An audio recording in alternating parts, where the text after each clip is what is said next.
Mes chers frères et sœurs, c'est avec un très grand pincement dans le cœur que j'aborde ce sujet avec vous aujourd'hui. Ce sujet, on en entend parler de plus en plus et il s'est énormément banalisé. Ce sujet est même l'objet de la concurrence de certains de notre communauté. Ils se concurrencent qui parmi eux en fera le plus. Ce sujet, Ahbab al-Kiram, est très important. Et j'attire toute votre attention sur ce qui va être dit. Et j'implore Allah tabaraka wa ta'ala de faire que ces paroles trouvent de la place dans vos cœurs et que chacun parmi nous ici présent porte la responsabilité de transmettre ce qui va être dit aujourd'hui à autrui, à vos proches, à votre entourage, à ceux que vous aimez, à tous ceux qui vous entourent. Ahbab al-Kiram, aujourd'hui on va parler du grand péché de la fornication. Et si j'ai décidé d'en parler, c'est parce que non seulement ce péché il se répand à une vitesse éclair, mais surtout il s'est banalisé.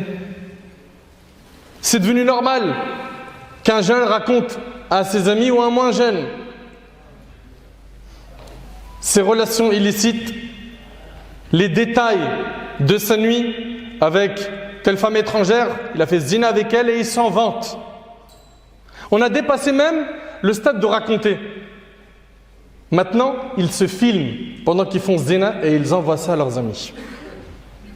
Et toutes les histoires que je vais vous dire aujourd'hui, bien qu'elles soient très choquantes, je les ai reçues moi-même. Ce n'est pas des histoires, on m'a rapporté, on m'a dit. Non. La semaine dernière, j'ai bien dit la semaine dernière, une de nos sœurs, qu'Allah la préserve, elle vient me voir, elle me dit qu'elle est tombée dans ce grand péché qui est la fornication. Et j'aimerais que vous preniez bien conscience que ce péché est très grave et que ses conséquences sont amères, douloureuses. Écoutez cette histoire. Cette sœur, elle vient me voir et à peine elle commence son histoire qu'elle pleure. Elle me dit, j'ai fait zina il y a quelques années et je m'en suis repenti. La sœur, elle porte le hijab, masha'Allah. Et elle me dit, je m'en suis repenti. Et elle fond en larmes. Et j'essaie de comprendre. Seulement le souci, c'est que cet homme, qu'est-ce qu'il a fait? Pendant qu'il a eu un rapport avec elle, ils se sont filmés. Et il a envoyé la vidéo sur le net. Cette jeune fille, elle me dit, toute la terre m'a vu en train de faire zina. Ça fait partie des conséquences brûlantes de ce péché. Al-Fadiha, le scandale. Et quand on dit à nos jeunes, vous tournez autour du haram, vous allez finir par tomber dedans. Ils ne nous prennent pas au mot. Pour eux, c'est pas sérieux ce qu'on leur dit. Cette sœur Meskina, elle s'est repentie. Et elle demande à Allah tabaraka wa ta'ala de lui pardonner. Et la vidéo, elle tourne. La semaine dernière, je reçois un appel. Allô, salam alaikum, mon mari me trompe avec ma petite sœur. Qu'est-ce que je dois faire? Ces histoires-là, je les ai entendues directement. Il n'y a pas d'intermédiaire. Une autre personne qui m'envoie dans les réseaux sociaux.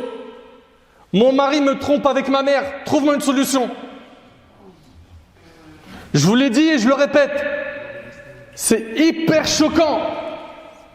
Mais vous savez pourquoi on est arrivé à ça? Parce que les gens ne veulent plus respecter qala Allah et qala Rasoul sallallahu alayhi wa sallam. Un frère, il a fait zina et il s'est filmé. Et il a voulu envoyer cette vidéo à la fille avec qui il a fait zina. Il s'est trompé, il a envoyé ça à sa femme. Wallahi l'azim, je prends Allah pour témoin, toutes ces histoires on me les a rapportées. Je vous invente rien. Je sais qu'elles sont violentes. Mais il faut qu'on réalise que ce péché-là, il est destructeur. Inna lillahi wa inna ilayhi raji'un. Wallahi wa rabbil Kaaba, les histoires elles sont brûlantes, elles font mal au cœur et j'en ai à l'appel. Mais on va se contenter de ça. C'est déjà trop violent à entendre et à dire surtout.